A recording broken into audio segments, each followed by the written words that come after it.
Welcome to Living Legacy, with Andrew sharing heartfelt tributes to remarkable individuals whose influence continues to live on. This channel celebrates unforgettable names from film, music, sports, and culture, highlighting the passion, achievements, and inspiration they gave the world. Here, every story is a reminder that true greatness never fades, and every legacy continues to speak through time. A steady and compassionate voice in the conversation around mental health, Kitty Dukakis lived a life marked by honesty, resilience, and a deep commitment to helping others feel less alone. Born on March 29, 1936, she grew into a woman unafraid to speak her truth, especially when it came to struggles that many once felt were too difficult to share. As an author and advocate, Kitty used her own experiences to shine a light on the realities of addiction and recovery. At a time when these topics were often kept behind closed doors, she chose openness instead. Her willingness to tell her story helped break down stigma and encouraged countless individuals to seek support, reminding them that healing is possible and that asking for help is a sign of strength, not weakness. Beyond her writing, she was also active in public life, standing alongside her husband, Michael Dukakis, during his political career. Yet even in the spotlight, she remained grounded in her mission to make mental health conversations more human, more accessible, and more compassionate. Those who followed her journey often describe her not just as an advocate, but as a source of quiet courage. She didn't present herself as perfect. Instead, she showed what it meant to keep going, even when things felt uncertain. Kitty Dukakis passed away at the age of 88. She leaves behind more than words on a page. She leaves a legacy of honesty, empathy, and hope. Her story continues to remind us that vulnerability can be powerful, and that sharing our struggles can light the way for others. Lillian Boutté, born on August 6, 1949, was a soulful voice shaped by the rich musical spirit of New Orleans. Growing up in a city where music flows through every street and story, she found her calling early, blending jazz and gospel into a sound that felt both timeless and deeply personal. Her voice carried warmth, resilience, and a quiet strength that resonated with audiences far beyond her hometown. She became widely recognized for her heartfelt performances, especially songs like "Let Them Talk," which showcased not just her vocal ability, but her emotional depth. Whether she was performing in an intimate venue or on a larger stage, Lillian had a rare gift for making every listener feel connected to the music. Her artistry wasn't just about singing, it was about storytelling, about sharing pieces of life through melody and rhythm. Throughout her career, she toured with One More Time, bringing her distinctive New Orleans sound to wider audiences. In 1986, she was honored as the New Orleans Musical Ambassador, a title that reflected not only her talent, but her role in carrying the city's musical heritage wherever she went. Those who knew her often spoke of her humility and kindness. Despite her achievements, she remained deeply rooted in her community, always giving back and inspiring younger musicians to find their own voice. Lillian Boutté passed away at the age of 75, leaving behind a legacy that continues to echo through the rhythms of jazz and gospel. Her music remains a reminder of where she came from and the spirit she shared with the world, a voice that, even in silence, still sings. Born on February 22, 1945, Leslie Charleson carved out a remarkable place in television history through a career defined by longevity, grace, and dedication to her craft. Best known for her portrayal of Dr. Monica Quartermaine on the iconic soap opera General Hospital, she became a beloved figure to generations of viewers. Joining the show in 1977, Charleson remained a central presence for nearly 5 decades, bringing warmth, complexity, and resilience to her character. Her performance as Monica was more than just a role. It was a steady, comforting presence in the ever-evolving world of daytime television. Audiences watched her navigate dramatic storylines, personal struggles, and heartfelt moments, all delivered with a sincerity that made her character feel real and relatable. Over the years, her work earned her 4 Daytime Emmy Award nominations, a testament to her talent and consistency. Beyond General Hospital, Charleson's career included appearances in other popular television series, such as Love is a Many-Splendored Thing and Happy Days, where she further showcased her versatility as an actress. No matter the role, she brought a quiet strength and authenticity that resonated with audiences. Off-screen, she was known for her professionalism and deep connection to her colleagues and fans. Her dedication to storytelling and her enduring presence in one of television's longest-running series made her a true staple of the genre. Leslie Charleson passed away at the age of 79, leaving behind a legacy built on passion, perseverance, and unforgettable performances. Her work continues to live on, reminding viewers of the powerful impact of a life devoted to the art of acting. For more than half a century, Neil Diamond's voice has not merely been heard, it has been etched into the collective memory of America. His songs, from the timeless Sweet Caroline to countless others, have become anthems of joy, heartbreak, and endurance, spanning generations. Behind every melody lies a life of both triumph and struggle. Diamond's journey is not just about fame, but resilience, the forging of art from pain, determination, and unyielding hunger. From a young boy in Brooklyn to a global icon, he has endured loss, illness, and isolation. Yet every note he sings carries the weight of a lifetime's experiences. This story is of courage, endurance, and music that transcends time. Brooklyn Beginnings, a childhood of contrast. Neil Diamond was born on January 24, 1941, in Brooklyn, New York, into a home balancing faith and fear. His father, Akiba, a Russian immigrant, sold dry goods on icy streets, while his mother, Rose, came from Poland, washing clothes in water that never truly warmed. The family's home was cramped, windows rattling in winter, radiators hissing, and boxes never fully unpacked. Love existed, but so did uncertainty. The departure of his father for military service left Neil quietly observing his mother's strength. Silence replaced his father's presence. It was in this fragile environment that young Neil began to understand instability and the fragile nature of life, laying the foundation for a sensitivity that would later inform his music. The Train to Wyoming, Exposure and Resilience. Shortly after his father left, Neil's mother moved the family to Cheyenne, Wyoming, carrying more uncertainty than belongings. In a town with open skies and merciless winds, Neil felt exposed and untethered. The nights were long and cold, the flickering bulb casting shadows that seemed alive.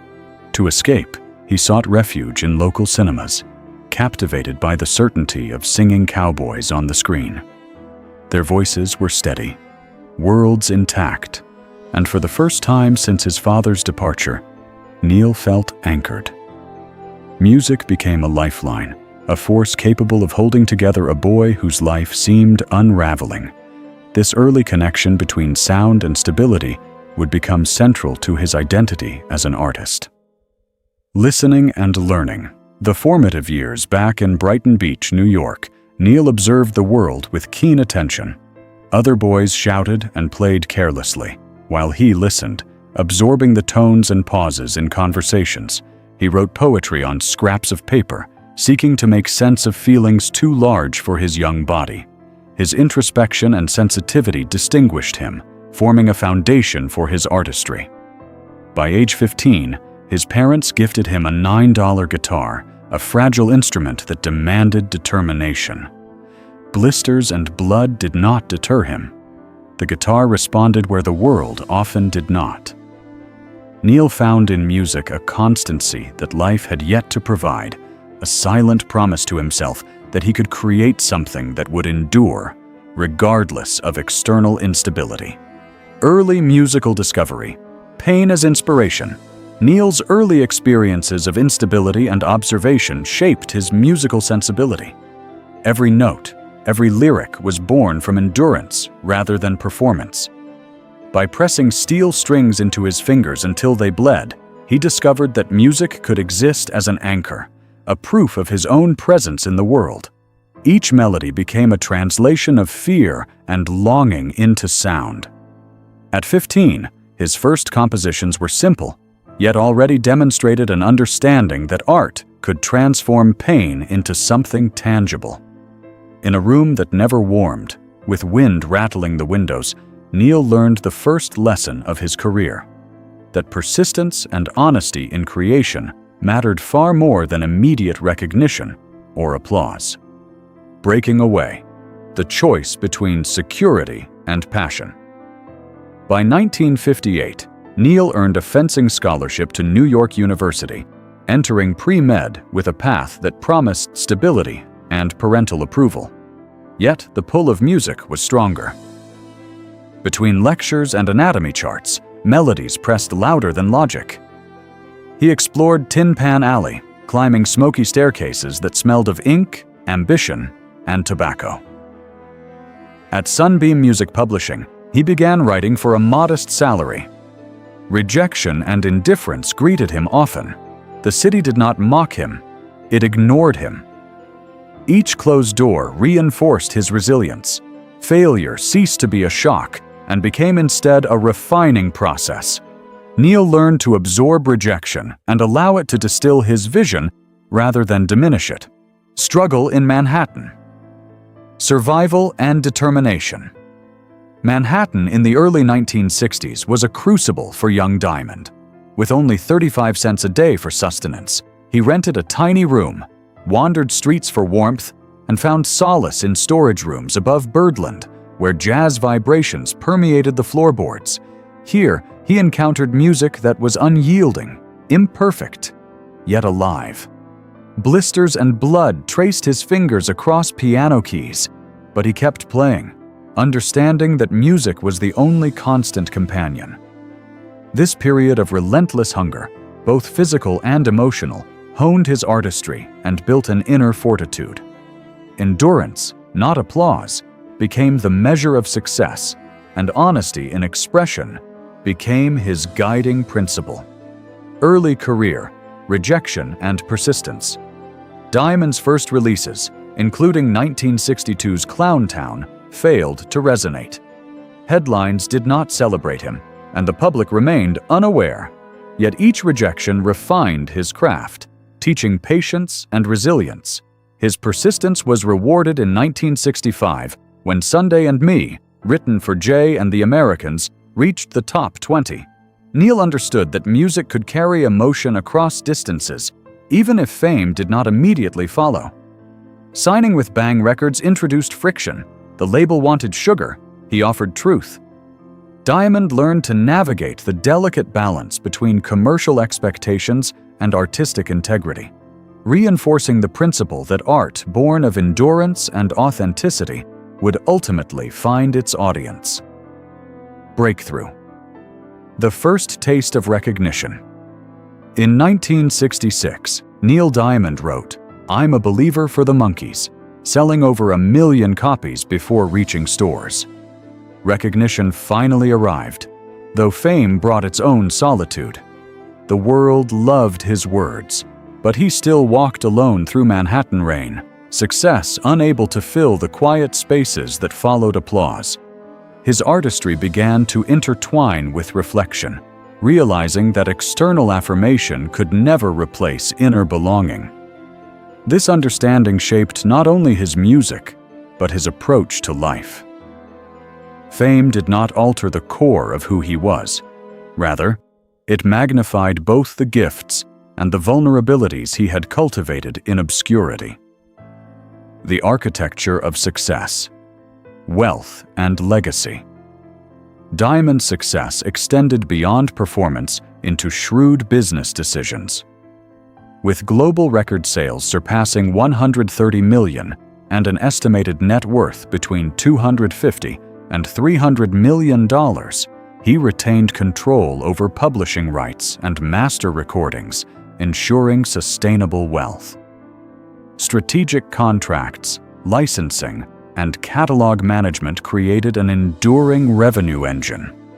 Unlike many artists drawn to spectacle, he prioritized legacy over flash, blending artistic genius with financial discipline.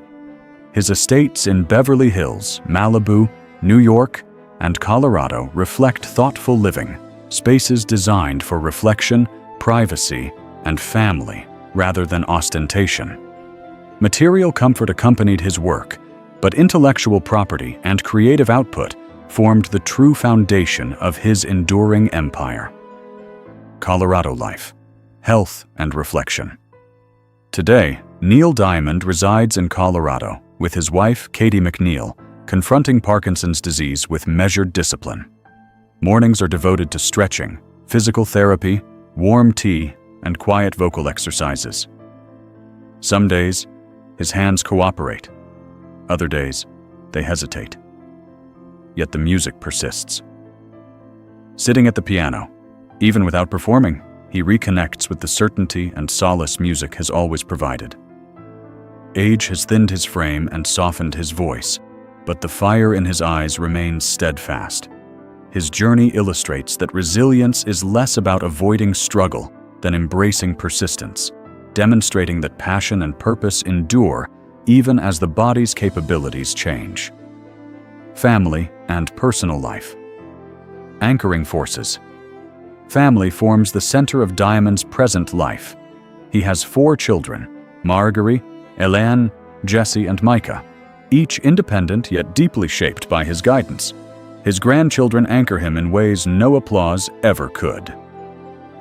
In later years, he has grown more attentive, patient, and present. Shared meals, quiet laughter, and snow-drifted evenings define his Colorado life. While the public may see the performer, his private life reflects reflection, stability, and connection.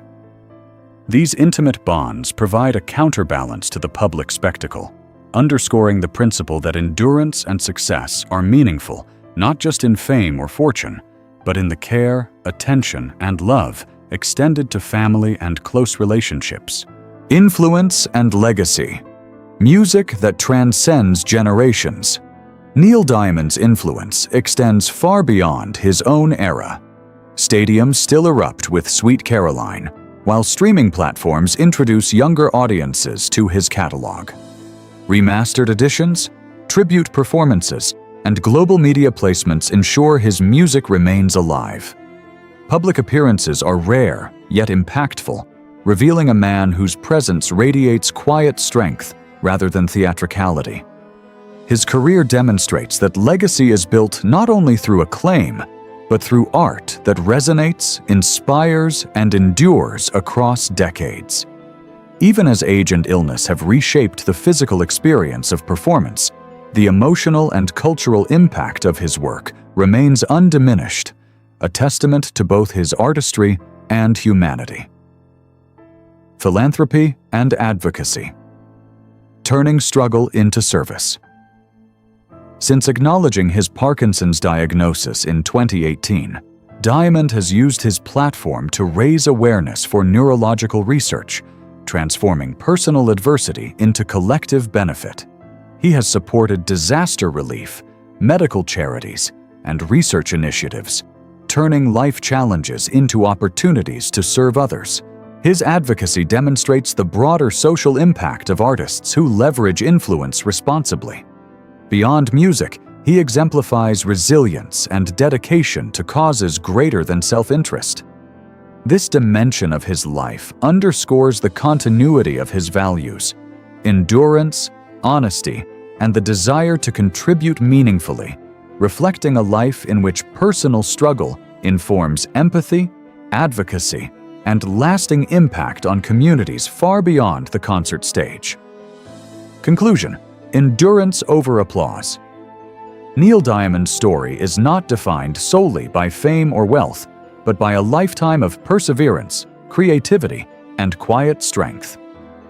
From a child navigating instability in Brooklyn to a global icon, his journey illustrates the power of endurance, authenticity, and devotion to craft.